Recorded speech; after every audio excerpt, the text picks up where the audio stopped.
What do you think is the most crazy idea you have suggested and it's come to life? When we did Do Your Best, we decided to give away a 1992 neon jet ski as the prize.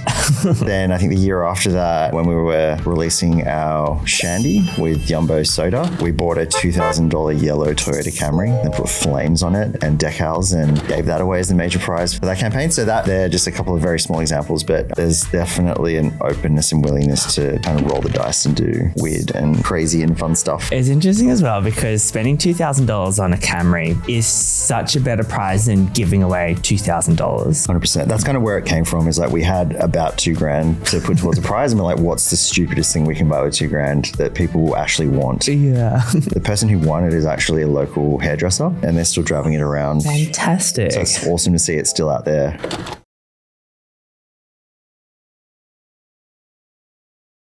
Awesome. Thanks for joining me, Tim. No worries. Thanks for having me. Well, first up, congrats on your bronze medal in the 100-meter sprint at Croydon Public School in 1994. Pretty much the peak of my career thus far. Who got the gold medal? Do you know? I don't know. Yeah. I mean, all I remember is that I got bronze. Yeah. I don't really care who got silver or gold. Yeah. Yeah. Nice. Yeah. Is that kind of your because that's in your LinkedIn bio, is that kind of your jab at It's my job. It's my job at people who put digital alchemist in their LinkedIn titles and all those other kind of wanky made up superfluous monikers. Yeah. Well, thanks for adding a little bit of humor into the kind of dry LinkedIn. I think hellscape. LinkedIn needs it. I think LinkedIn's so serious all the time, and I've been talking to a few people about just the idea of fucking with LinkedIn a little bit more. Do you know who does that well? Conan O'Brien. I haven't seen Conan O'Brien on LinkedIn. Should not have a LinkedIn. Yeah. But his skills are I don't know, talking or it's done very in a professional air with completely ridiculousness. Yeah. Lewis Hamilton also has a great LinkedIn. Oh, cool. I have to check it out. And when he updates it to Ferrari driver, it's kind of it's just the best job title. I wish that was my job title. I know. Well, your job title is CMO of Heaps Normal. That's that's also pretty cool. Yeah. But Ferrari drivers' aspiration goals. Yeah. Yeah. Well, it's not too late. Yeah. Maybe you could start off being an Uber driver and kind of work your way up. Yeah, maybe. See what happens. Well, as the CMO of Heaps Normal, are you a drinker, by the way? Yeah, I do. Yeah, I drink. Or a blender? I'm a blend. I'm more of a blender than I used to be. I used to drink a lot. Growing up, I grew up in not a heavy drinking household, but definitely all of my mates, drank a lot. I would, go down to the park with a case of beer with my friends when I was 15 or 16 and just see how drunk we could get. And so you grew up in Australia? I grew up in Australia, yeah. So okay. that kind of race to blackout mentality was definitely a big part of my kind of growing up. And it's only been in the last probably few years that I've started to cut back a little bit more. And I've taken stints of taking time off the booze completely, which has been awesome as well. But I think the blender thing is where a lot of people are headed nowadays, where it's not about, flicking the switch to sobriety. It's about just cutting back a little bit and just not waking up with a hangover, being able to remember what you did the night before and being in the moment when you're in the night before. And that's a nice segue into what we kind of stand for at Heaps Normal. It's not about how much or how little you're drinking. It's really about this idea of partying and playing in whatever way works for you. That's a really big part of our kind of DNA and our ethos in how we've kind of built the brand. Yeah, the tone of voice is very non-judgmental. Yeah. Especially with just do your best for Dry July. I thought that was so perfect in the tone. I think it kind of reflects the fact that I think a lot of people are feeling the pressure, the weight of all of these wellness trends and insights that always are constantly making us feel we're never good enough. That we're not doing enough, we're not running enough, we're not exercising, we're not eating right, we're not sleeping enough, we're not meditating, we're not doing ice baths, whatever it is. God, I feel like a complete failure right now. I know, doesn't everyone? So yeah, that was kind of our nod to, just recognizing that pressure and kind of making it okay to talk about as well. Yeah, nice. So yeah. And there's all these fun terms like sober curious, California sober, and all these sober-ish subsets now, which is interesting. Yeah. Yeah, it feels like every week there's a new thing. I heard San Francisco sober yesterday, I think. I have no idea what that means. I haven't read the article yet. You just do fentanyl and probably. hope for the best. Yeah, exactly. Okay. But yeah, it seems like there's always a new kind of term coming out there. I think it just reflects, I think blend is the kind of neatest one because it kind of recognizes that breadth of alcohol consumption, drug consumption between the extremes of like complete, straight edge sobriety and, still going out and getting lit every weekend. So that's the term I identify with the most. And I think a lot of people do. Because like I said, everyone's, we're all more conscious than ever of like what we're putting in our bodies and how it affects our physical health, our mental health. And I think people are just wanting to experiment with different things on different nights. Which is I think where our brand is kind of slotted in culturally as well. I'm doing off drinking. Awesome. Yeah. To get you some beer. Yeah. Yeah. Oh, I've got heaps of it now. I've got enough in my fridge. Yeah. Well, if you have a promo code for me, then I definitely do. I'll take it. Yeah. Cool. Awesome. How's it going? It's going really good. The second that you do like enough family events or Christmas, I think a few years ago when I didn't drink, I'm like, well, if I didn't get drunk on Christmas Day with my dad, then I can just not drink in any situation. Yeah. And that's the ultimate test, right? Yeah. With my dad, especially, who is Australia's best drinker. Yeah. And knows everything about Isn't everyone's dad Australia's best drinker? Yeah, they really are. Yeah. But yeah, it's going really good. I think also for my personality, I'm like, okay, once I do one gear, that's like a tick off the box. And then when I'm like drinking in Tokyo next year, I'll feel less guilty about it. Yeah, sometimes it's nice to like test yourself because I probably had a drink every week for like 10, 15 years. And then it's easy to do. So easy to do. And then like I took a month off, I think, 2 years ago. And I was like, wow, I can actually function in a social setting without alcohol. And it kind of it kind of resets you a little bit. It makes you realize the next time you go out and drink that you don't actually have to just be like smashing shots and beers all night to have a good time. Yeah, it's not an actual sport. No, no. I mean, it is in Australia, but it's nice that the sport is changing and evolving. Okay, so speaking of change, I'm curious to see what you think. Let's just say the year 2125, 100 years from now, aliens are here. We've got bioengineering. They're already here, right? Well, I mean, like more. There's more aliens here. Yeah, I think we kind of acknowledge it a little bit more. I'm hoping in the future, that.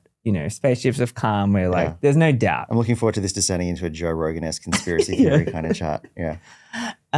But do you think people are going to be drinking then? And how does, I guess, Heaps Normal kind of fit in that world of, you don't have the context of beer to have a non-alcoholic beer.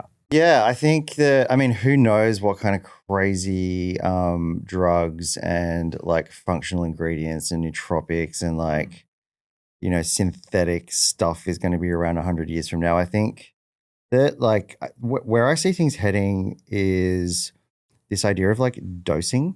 So, you choose your adventure and based on that, on where you want to get to, you choose the dose and the combination of things that you want to take. So alcohol is obviously, maybe aside from coffee, the most prevalent drug and mind shifter, mood shifter in the world right now. But I think there are a lot more people experimenting with weed and with other drugs more casually, like, mushrooms, MDMA, etc. I think what we'll see over the next little while is that will become even more prevalent and that people will kind of mix and match the things they want to put in their body to dose themselves to wherever they want to get to. So I feel that is going to be something that that kind of just gets more and more prevalent over the next little while. In saying that, a lot has been written and said about the fact that younger generations are drinking less, and that Gen Z have put down the bottle and they're no longer drinking alcohol. I feel like that is going to change as well. I think with Gen Z, a lot of them they grew up in COVID. They weren't going out to house parties or nightclubs. So they kind of missed out on that kind of formative experience of going out and They didn't get to go to the park. getting fucked up, basically. And there's other aspects to it as well. Like we know that Gen Z really are terrified of the idea of like being caught on camera doing something stupid and having that go viral or, be on, Brown Cardigan or the equivalent overseas. So there's that as well. But I think that what we'll see is that the pendulum for Gen Z is swung extreme into kind of sobriety, but it will probably swing back again, especially as those kids get older and they realize that they've missed out on those kind of formative experiences. I think we will see a little bit of a spike in alcohol consumption over the next little while in Gen Z. And I think it won't be the same as like the way that like I experienced it growing up, but I think we haven't seen the end of alcohol, and I don't think alcohol will necessarily continue to kind of trend down into disappearance. I think it will always have a role to play in culture, in how we kind of party and how we kind of play. But I guess where our hope is that, like you kind of mentioned, beer will be less synonymous with having to have alcohol in it by definition. And that alcohol will just be one of a number of different things that people experiment with as they figure out how they want to, have a good time. So interesting. And do you have any data on Gen Z in particular consuming Heaps Normal? I'm terrible with numbers. So Gen Z, the thing with our brand is that because Gen Z haven't had those formative experiences, they haven't done what I did and, gone to the local park and smashed like 15 VBs in one night. They haven't acquired the taste of beer, which means that for us, like where Gen Z is probably one of the least engaged with our brand and drinking our brand at the moment, which is why we're thinking about how we diversify our product offering to appeal to a less developed beer palate. So that might be looking at other categories. It might be, functional ingredients and things like that to kind of bring that next generation into beer. So that's something that we're thinking about a lot at the moment. Interesting. So I guess Heaps Normal exists within the context of the alcohol industry and people having tasted beer. Yeah. And it's almost like you work with the industry or need it to actually grow in a certain sense. Yeah. I mean, we like hospitality is where our brand lives and breathes and grows. And we often work really closely with alcohol brands. Like even just this weekend past, we did the City to Surf with the Grifter, another local Marrickville brewery. We're really close with a lot of alcoholic breweries. We've done partnerships with Jameson. We've even done what we call a spoiler maker, which is like a Heaps Normal and a shot of Jameson. Okay, so cool. We're by no means anti-alcohol. We recognize that it's a really big part of culture and that it, booze sales fuel a lot of our favorite venues like pubs, nightclubs, bars. A lot of the revenue still comes from alcohol, and we want to see a thriving hospitality industry that continues to diversify its product offering. But alcohol was going to be there for a while, so it's going to be there forever, like I said before. So we are by no means anti booze. Speaking of brand partnerships, probably not where most people go initially, but Heaps Normal does a brand partnership with a toilet paper company. Yeah. Tell me about that and how that happened and how. Yeah. So we've been connected to Who Gives a Crap since the very beginning through our investor network. I think a couple of the Who Gives a Crap founders invested in Heaps Normal at the very beginning. And so that was the kind of initial connection. And then we'd been talking for a while about wanting to do something together. And for us, like I think, and for me personally, the best expressions of our partnerships are when we actually make a beer for a beer company. Yeah, makes sense. We actually just jumped on a call with them and just threw around a bunch of ideas. And I think one of the things we love the most about Who Gives a Crap is the fact that they donate a significant portion of their profits and revenue to WaterAid, which is a not-for-profit that builds water and sanitation infrastructure in developing nations. And so that was kind of like the spark that lit this idea of of the Cheeky IPA, and a portion of all revenue from that beer went directly to WaterAid.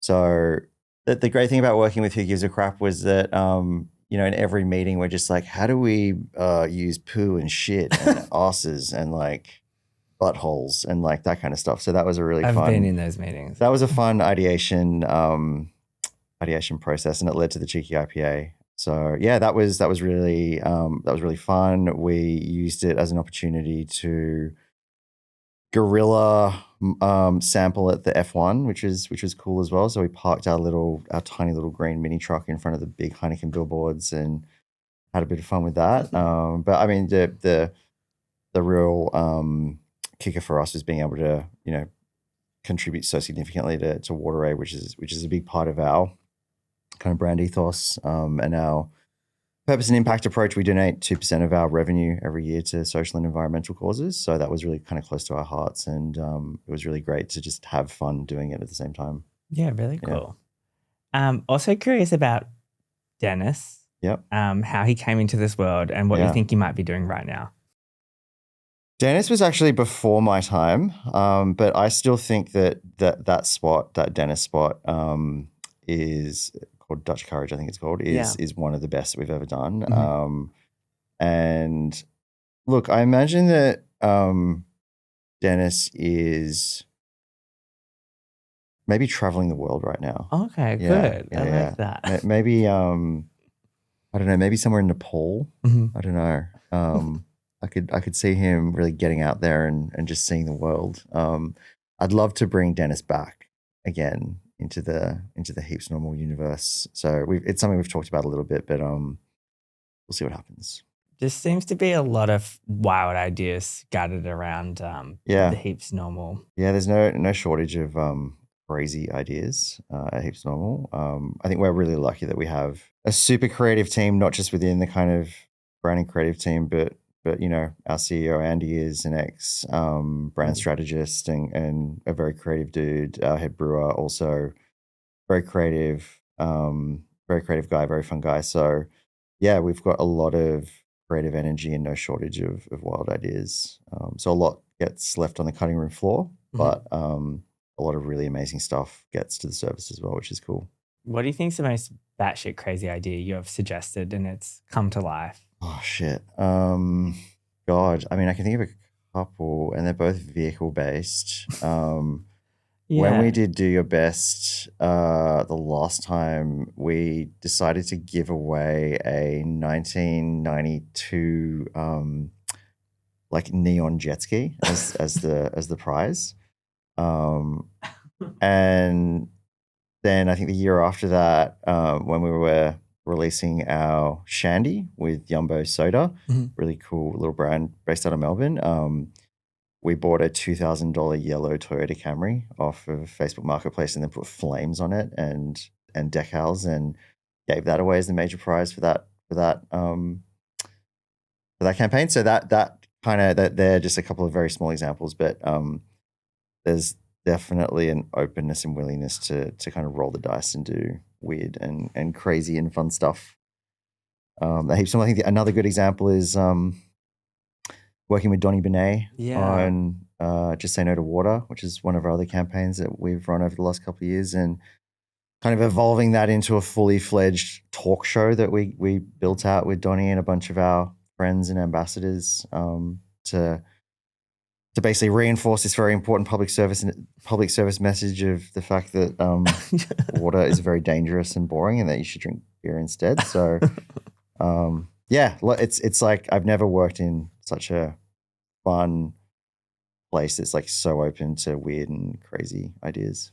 Is there anything on the cutting room floor that like almost saw the light of day that you still have feelings for? God, so much. Nothing I can think of off the top of my head. Okay. But I'm sure that something will come to me at some point. It's interesting as well because spending $2,000 on a Camry is such a better prize than giving away $2,000. 100%. That's kind of where it came from, is like we had about $2,000 to put towards a prize and we're like, what's the stupidest thing we can buy with $2,000 that people will actually want? Yeah. And we had so many entries. We actually ended up, the person who won it is actually a local hairdresser. Oh, great. In Enmore. And they still, I mean, we gave it away almost 2 years ago now, I think, and they're still driving it around. Fantastic. So it's awesome to see it still out there, being loved. And I know you spend a lot of less time on traditional influencers and Yep. more on musicians, skateboarders. Yeah. Tell me a little bit about that and what your thinking is around. Yeah, I mean, I think when I just to kind of take a step back, when I started at Heaps Normal, I came from very kind of traditional big business marketing and brand roles. And so I came in with my little playbook, you know, you got to spend this much money on performance marketing. This is how you work with influencers. Brand was always kind of my kind of, I don't know, weaker spot. And so over the last kind of 3 or 4 years, kind of shifted my approach to brand building, prompted a lot by like, you know, my team and by Andy, our CEO. And kind of just, I think the energy that we have at Heaps Normal is just questioning the way things are done generally and going, how could this work in another way? And so with influencers in our ambassador program, obviously the traditional way is very transactional. You go, here's a bit of money, do some social posts, here's some product, do some social posts. And the way that we've kind of done it instead, which I think has been really effective, not without its flaws, but effective, is that we've preferenced kind of building long-term relationships with people that we just really love and are genuinely passionate about. And so, you know, some of our ambassador relationships have been going for like 3 or 4 years, and they haven't actually produced anything, and we're okay with that. They're just and we're waiting for that right moment to do something together.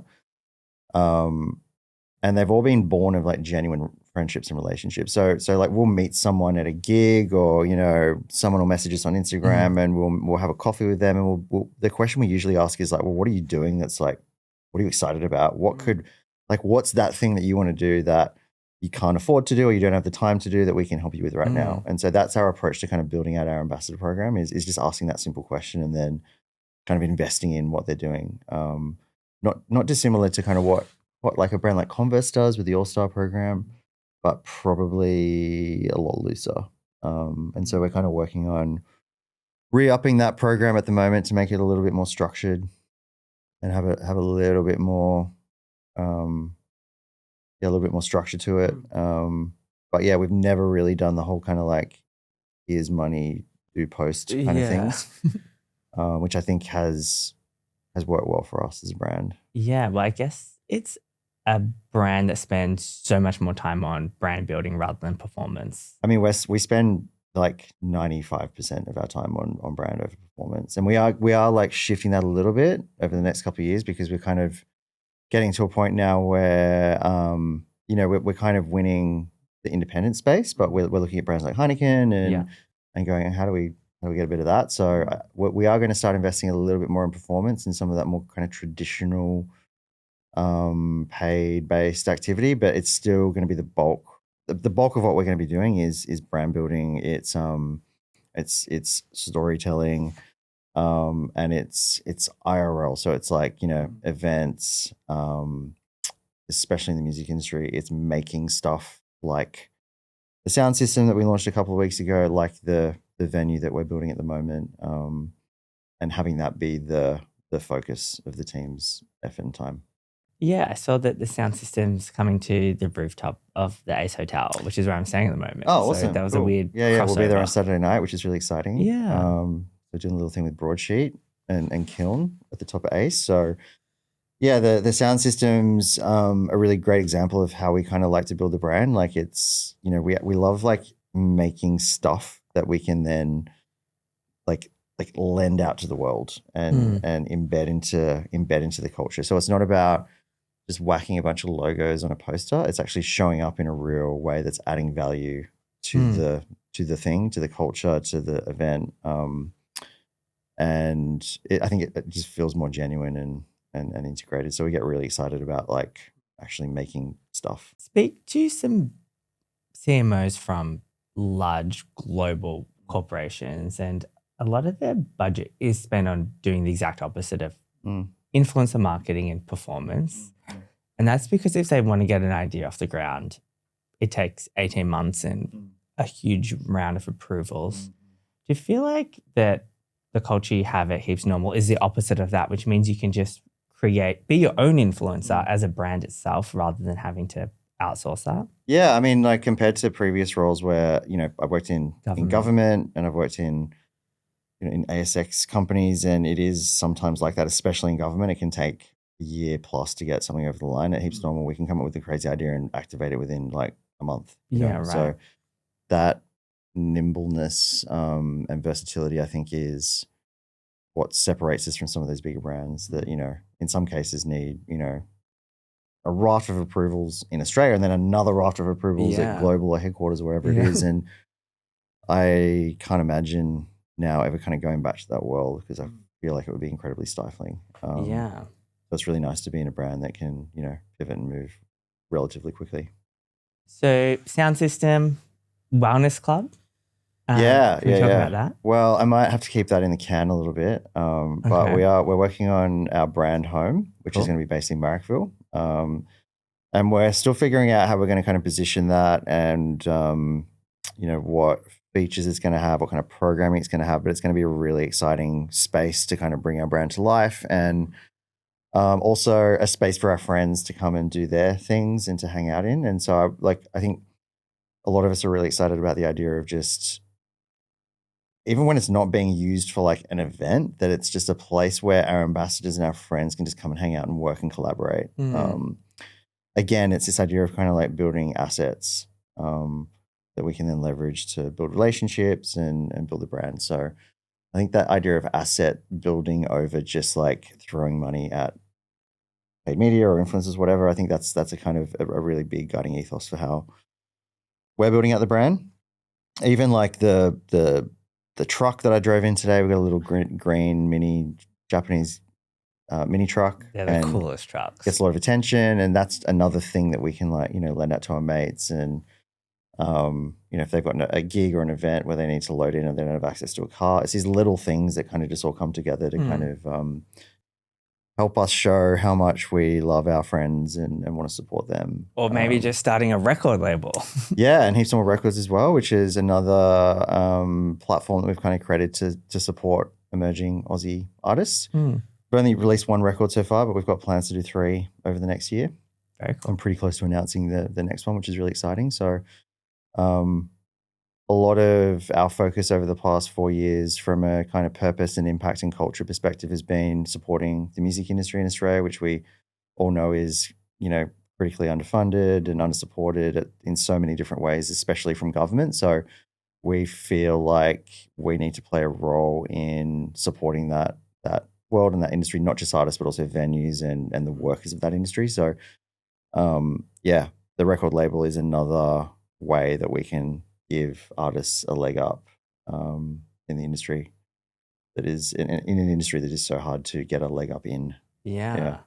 Well, speaking of artists, I believe that Robbie Williams recently posted about the product, which is cool. Yeah. But I hear there's like a bit of an extension on that as well. Yeah, so a couple of days ago, we announced that Robbie's coming on board as an investor and a creative collaborator, which is really exciting. So it is. So that started about, 2.5 years ago now. He was actually on tour in Australia, and I think someone from his team reached out and said, hey, like Robbie's loving the beer. We love the brand. We'd love to just like stay in touch and maybe we can have a chat at some point about how Robbie can help. And so I think 6 months after that, his manager gave me a phone call and was like, hey, Robbie's playing in Melbourne on the weekend. Do you want to come down and maybe just have a chat? And I was like, oh yeah. So I went down and no details, just like that one phone call. I booked a flight, went down to Melbourne, and I was outside the stadium. I can't remember what the stadium's called. Maybe it was Rod Laver. And kind of just hanging out, waiting around. And then I get a phone call and he's like, hey, I'm outside. Come outside. I'm going to take you downstairs and we're gonna hang out and get to see Robbie. And so he pulled me through the halls of the arena, went downstairs. I was in a big room with like 100 people. Robbie was shaking hands and kissing babies and doing the VIP thing, and I was like, oh cool, it's awesome that I got to see him, but I doubt I'll get a chance to speak to him. And then everyone starts clearing out of the room. He walks straight up to me and he goes, okay mate, let's go. And so Robbie this is And so I'm walking through, the halls of the arena with him. And then I ended up spending 25, 30 minutes in his dressing room before his show with Maddo, who's also in our team. Just having a chat about like the brand and the business and how it's all going. And he was really engaged. He's one of the most charismatic people I've ever met. Like you can just tell, like you can understand why he has such a draw to him because you're just mesmerized by every word that's coming out of his mouth. And really, really sweet, nice person as well. And so that kind of evolved, and we backing and forthing for a very long time, and that's now landed in where we are today, which is that he's on board as a creative collaborator. So we'll be hopefully rolling out a whole bunch of fun projects with him over the next couple of years. He'll have a direct creative hand in. I've met him a couple of times since that point, and he gets really excited about crazy big ideas. Yeah. And he's actually a really interesting dude because he's not, everyone knows him as a pop star, but he's a painter, he's a designer, he's got his own clothing label. He does a lot in the philanthropic space as well, which is really aligned to our values. So, and he's a bit of a weirdo as well. Like he, that film that he released at the end of last year, Better Man, where he had a CGI monkey playing him, I think is a good example of like how his brain works. And he doesn't ever like to take the well-trodden path, which is again, very much aligned to the way that we think. So yeah, hopefully some really exciting stuff with him coming up over the next little while as well. Okay. Yeah. I'm subscribed. Yeah, please. I'm staying tuned. Yeah. Very interesting. Yeah. Not your typical investor. No. And like, I think the most common reaction we get on Robbie is that I just would not have expected Heaps Normal to partner with Robbie Williams. Yeah. But that's what we love about it, that it feels so strange. It really is. So yeah, really excited to get that all rolling. And we've just launched in London as well, which is really exciting. So Rob and his team are going to help us with that, and also with the US where he lived for many years as well. So exciting. Really world exciting. Domination next. Yeah.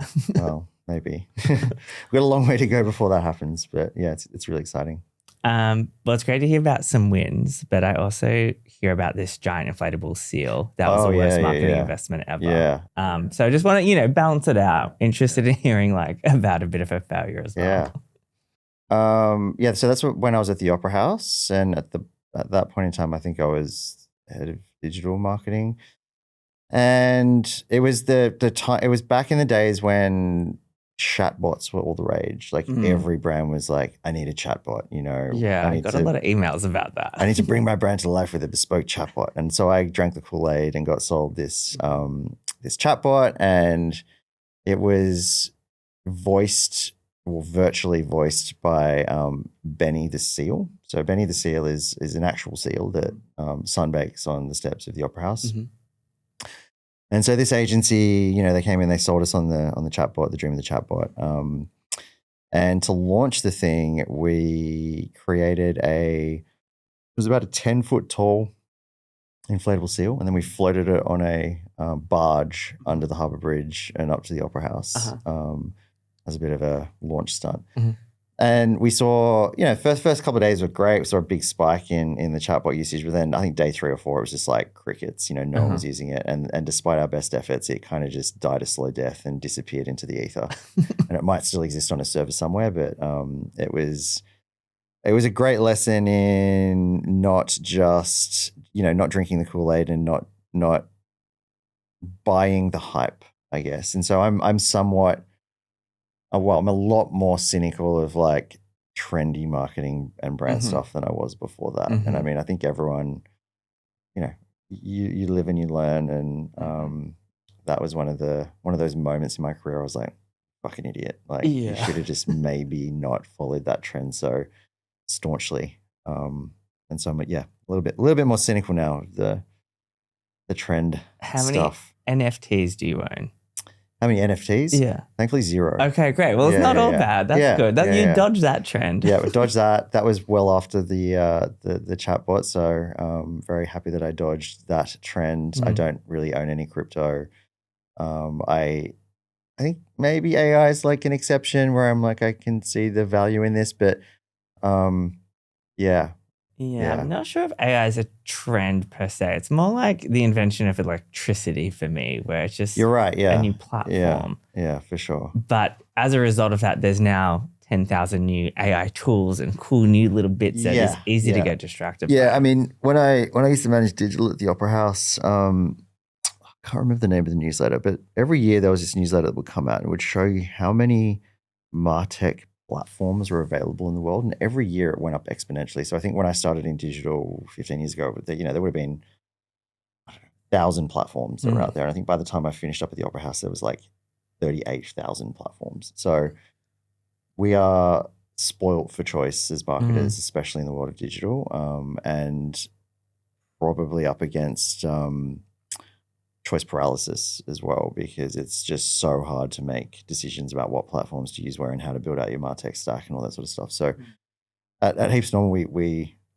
try and keep it really simple, have a simple stack, just use the stuff that most other people are using, and not try and build a Frankenstein that is going to somehow unlock superpowers for us, which I think a lot of brand marketers, maybe not so much nowadays, but certainly like 5 or 10 years ago when digital was this kind of transformative thing, I think a lot of people tried to win on stacks, and I think a lot of people got burnt by that.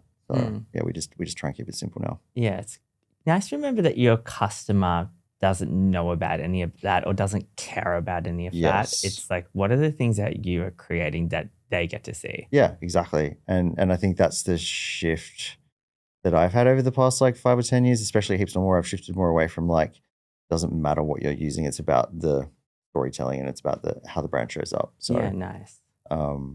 That's been a really big shift for me, from like digital performance person to brand first person over the past little bit. Yeah, I've heard you joke or say, I'm not sure, that you kind of had to forget 15 years of experience when joining Heaps Yeah, pretty Normal. much. Yeah, I mean, every now and then I dig up a little nugget of knowledge, but I think, working in marketing and brand, never catch up. Like there's always something else to learn. And, I try and think back to like when I was at uni 20 years ago, and I'm like, what a fucking waste of time. Well, not a waste of time, but like I learned some important skills, but all the knowledge was redundant 3 years later. All the tactics were redundant, but I think there are some things like the 4 Ps of marketing. Yeah. Like, you know what? Yeah. That's kind of hanging around. Yeah. I mean, you're right. I tend to avoid like frameworks like that. Yeah. Well, now there's like 17 Ps of marketing. There's probably like 38 Ps now, right?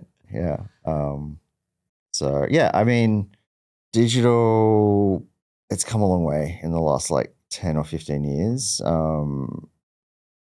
It still has a lot to give, but I think the obsession has subsided, which I think is a good thing. When you say obsession, you're talking about performance?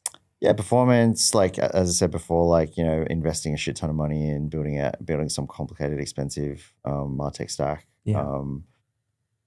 Attribution, which I'm incredibly cynical of. Last click is like, I think all of it's just bullshit, basically. There's been so much that's been exposed in the past kind of 10 years around how those algorithms and platforms and attribution models can be gamed and corrupted. The internet is even more uncertain and scary than the real world, I think. And that applies to all of this very structured digital marketing stuff as well. What about brand tracking, like a tracksuit or something similar? Yeah. I mean, we use Tracksuit. I think it's a really great platform. Yeah, same.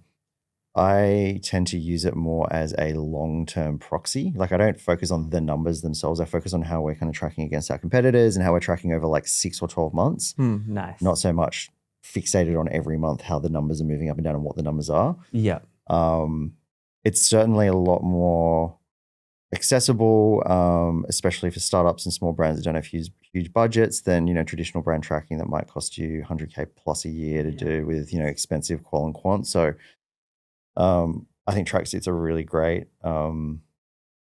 move for that world of kind of research and brand tracking. And for small brands especially, I'd highly recommend it. It gives you just a vibe check on what's happening with your brand. I said vibe check. Yeah. So chuggy.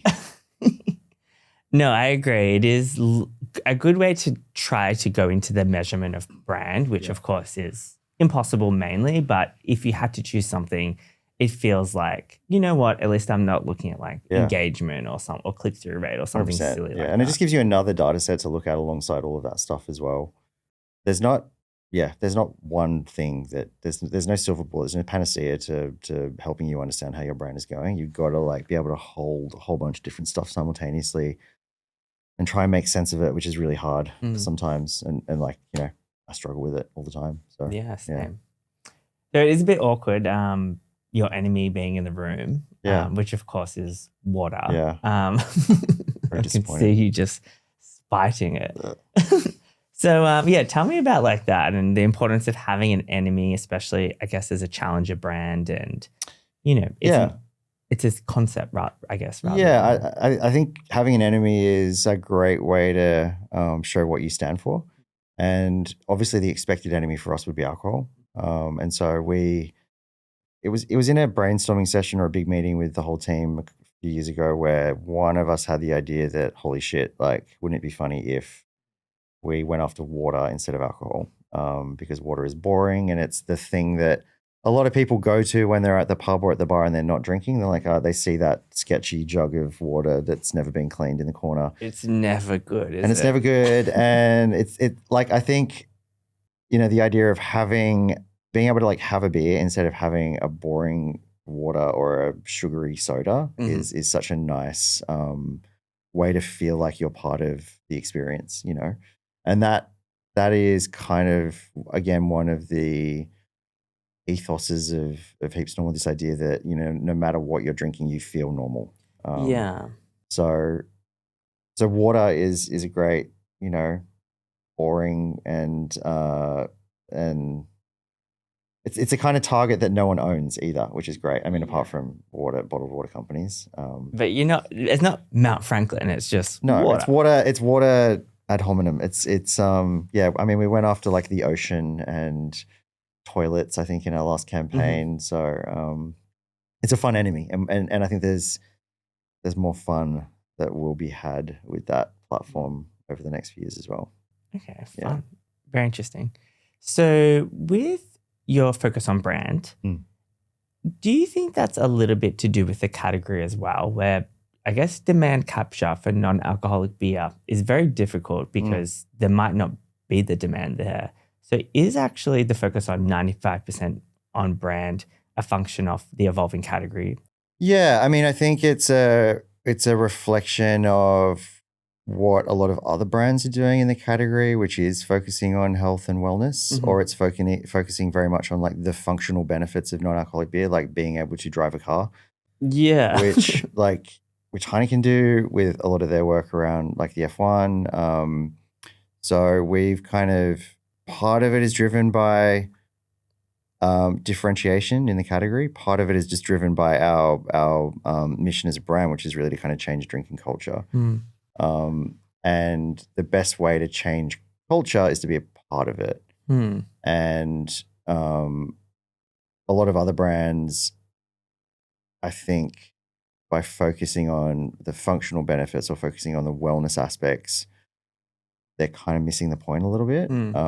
And yeah, with us, it's you know, be at the best venues, be at the party, be at the gig, be at the doof, and just be there and be part of it, and be seen as earning the right to be there. So yeah, did I answer your question? I feel like I ranted a bit there. No, you completely nailed it. Yeah. I feel like I'm talking to you more. All the choices that Heaps Normal makes is making more and more sense in my mind. Yeah. I'm like, oh, well, of course you would do that. Yeah. As opposed to banner ads or whatever it is. Not that I would think you'd do that. Yeah, I mean, like we've actually just switched on some paid advertising for the first time in a little while, just to experiment with it. And, you know, we're up against brands, not so much in the independent category, but major brands that are pouring like a shitload of money into this category now. And so we want to make sure that we're still visible and that we have a voice in the category, and that, you know, inevitably requires a little bit of push through paid. So we're starting to just dabble in that a little bit again. But, you know, whatever we do, we try and do it in a heaps normal way. We don't just follow the leader and rinse and repeat whatever they're doing. We try and add our little weird edge to it, which I think has worked really well for us over the past few years. Love it. Who else is killing boring in the outside of your industry? Like, are there other brands that you are jealous of or wish you were involved in? So there's two brands that stick out to me. One is Aldi. Yes. I love Aldi. Challenger on Challenger on Challenger. Everything that they do. Like, I think it's just the way that they've built the brand in such a boring category is so awesome. And one of my favorite ads of all time to this day is the one where there's two old blokes walking through the house and one of the guys has lowered his door seals.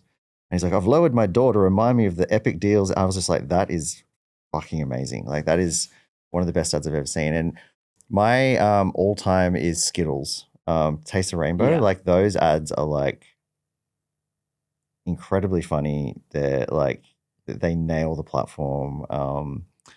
They are art in their own right. So yeah, they're two brands that I like always kind of jump out to me. I think love it. Very brand led. Very brand led. I think that like the shift that I'm seeing at the moment is, everyone's looking at Liquid Death and what they've done over the past few years. This idea of kind of like taking the piss out of everything and like having lots of fun and like everything's a joke or an in-joke. Like, I think that's really cool. And I see a lot of brands kind of borrowing from that now. But what I'm really excited about in the world of kind of brand building and marketing is actually going back to some of the stuff from, the 90s and 80s around this, like just building a world and building a vibe. And so we're going to play around, I think, with a little bit of that a bit more over the next little while. You look back at whether it's perfume ads or cigarette ads or booze ads from like the 80s and 90s, and they're just like, it's everything's so ethereal and like, vibey, and you get this like real sense of the world that brand exists in. I'm excited about that kind of stuff coming back now and not everything being like a punchline. So I can't think of any brands off the top of my head. Maybe Vacation, the sunscreen brand. Yeah, I think they do a really good job of that. It is a world. It's a total world. It's like Miami 1985 or it's like LA 1991, and the whole world is built around that. And you just get this like sense of belonging, and you get an instant, like you're instantly transported to that world when you engage with the brand, which I think in a world of chaos and turmoil is a really nice thing for a brand to be able to offer, like a bit of a moment of escapism. So I feel like we want to play around with that idea a little bit more with Heaps Normal over the next couple of years as well, so that not everything is like a haha moment, or it is, but it's like it's not as, it's got a little bit more like layer to it and a little bit more vibe to it. I have an incredible coffee table book of every cigarette commercial made over 3 decades. Awesome. And it is an incredible series of vibes. Yeah. Cigarette ads in the so 60s, 70s, 80s, 90s were just epic. Like, they were so good. Obviously cigarettes bad, but yes, but the advertising were really good. Yeah.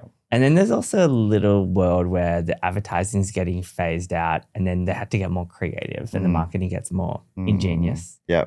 Because it got banned, right? Yeah. And then when Marlboro can't sponsor Ferrari, then this company pops up called Mission Win Now. Yeah. Where if you're looking at a Formula 1 car blurred, it kind of looks like the Marlboro logo, and it's owned by the Philip Morris Corporation, and they've got this kind of like ethereal. I mean, imagine the amount of like just like brain power and money that would have gone into that in the 80s and 90s when advertising got banned. Like, would have been wild. And they really didn't cut down their advertising and marketing budgets. It just went into more kind of weird places. Yeah, and a lot of very bad places as well. Of course, the product terrible. And I mean, like, it's like a lot of it's like the definition of evil, like, seeding product into like high schools and stuff to try and get the next gen of kids to be smoking absolutely darts. Evil. It's terribly evil, but like you said, the execution of the advertising was very, very good. So probably just talk about this thing popping up called AI. Yeah. I don't know if you've heard of it, but I'm curious to hear your thoughts. Especially like from a content creation level, and if like this is on your radar or if you have any philosophies or. Yeah, I mean, I think my belief is that, especially for our brand, our brains are still better at coming up with weird and crazy ideas than AI is. I see AI as a tool to help you synthesize your thinking and to help kind of augment the creative process. So what I'll often do with ChatGPT is I'll write a big idea down or a concept down, and I'll put it into ChatGPT and I'll go, can you just like rip this to shreds and tell me what's wrong with it? Yeah, nice. And then I'll use that to kind of iterate and build the next version of that thing. Or often, like if I'm moving really quickly, like I'll have just like a brain dump of stuff. I'll be like, well, this concept and it's got like this idea and this tagline, this is the hook and blah, blah, blah. Can you just like organize this for me? Yeah. And it does a really good job of like helping you get from like muddled, like crazy ideas to something that's like succinct that can actually be communicated to someone else really quickly. So that's the way that like I use it, and I encourage my team to use it. But I think what I don't want to see it doing is actually coming up with the ideas. Well, whenever you say brainstorm, it's incredibly awful. But when you say like, here's a 2-minute voice memo of me on a walk and I think I've got something here. I love that approach. Yeah, it's great in that regard. And it's also great for all the boring shit that is just like, you're not adding value into, like, you know, writing a policy or like writing a position description, like that kind of stuff where, you know, as a brand marketing person, you're probably not adding that much value. I think it's super useful for that. And it means you can actually focus more of your time on the value adding creative stuff. So I think in a lot of ways it's really improved like the world of brand marketing, depending on how people are using it. But it is like, you know, the future is scary, and will we all be redundant in 2 years? Who knows? But it's still not like, if you come up with an idea, it's just pumping out crap most of the time, and it's not exciting, and it doesn't get it, and it's not great at like writing a tagline or like coming up with a product name. Like those moments of like those like true kind of light bulb moments, it doesn't have those moments. But like I said, I still see like it being super useful. Well, when we're redundant from the marketing world, maybe we'll, you know. Yeah. I mean, I think like it's going to change the world in massive ways in the next few years in particular. So strap ourselves in and cross our fingers. I also just want to touch on social quickly as well. Like, how long is your strategy doc if you have one? Does it have content pillars? Is it 14 pages? Is it 6 dot points? It could probably be summarized on a page, nice. I'd say. Yeah, I think we've also just gotten into like a rhythm with our socials over the last little while. We tend to focus just as much on engagement, community engagement, as actually making content. And then we spend a lot of time like in comments, like engaging with other brands and other people. That is like equally important to me as putting content out. And then we're a lot of our content focuses on collab stuff. So like I think probably 75-80% of our social content now is collab. When I was looking through the Instagram grid, I was like, is this a band? Which I think is that's cool. Really great. Exactly aligned to what you're actually working towards. Aesthetic consistency is not something that really kind of leads well, less than approach. 1% of people look at the grid like me. They see it in feed. Exactly. Yeah. I think for me, there's so many different ways that you can kind of achieve brand consistency. You know, aesthetic, color, fonts, blah, blah, blah being one of them. But we choose, I think, more deliberately to base it on messaging. So bringing everything back to one of our core platforms, which is Too Good to Be Wasted. So yeah, making sure that everything that we do as much as possible, whether it's directly or subtly, comes back to that idea over and over and over again, rather than it being matching luggage. Everything looks nice and neat and the same, which is like when I started at Heaps Normal, what I thought you had to do to build a brand. So it's nice to have been kind of challenged in that regard as well. Yeah, I guess going back to the customers, they don't give a shit about the brand book or and like everyone is just like experiencing the brand in these micro moments, like you're doom scrolling and you get a second, or you see something on a shelf in a bottle shop, or you know you're not like you're not connecting the dots, you know, you're just getting these little experiences. So that's why everything that we do has to have a consistent like message, and it has to have a consistent vibe to it. And when you stick to Too Good to Be Wasted for 30 years, it has an exponential growth. 100%, yeah. The consistency is a lot of the power. Yeah. When you're chopping and changing taglines every 4 years, it takes 5 years for anyone to really remember or care about anything. Yeah. And I mean, like, there is a lot of value in repetition. And, even over the past 4 years, I think we've learned a lot by kind of jumping from like too good to be wasted to create your own normal to just say no to water. I think we've made a more conscious decision to start bringing everything back to too good to be wasted because it's such a great platform and it's such a great tagline as well. So Right. Okay, cool. Just quickly then, one piece of marketing advice that you're like think is complete nonsense. Oh, I think when anyone gives you like a ratio of like performance to brand, you should just ignore it. Like I think it's whatever works for your brand. Like I think that, like I said before, I think frameworks are kind of overrated.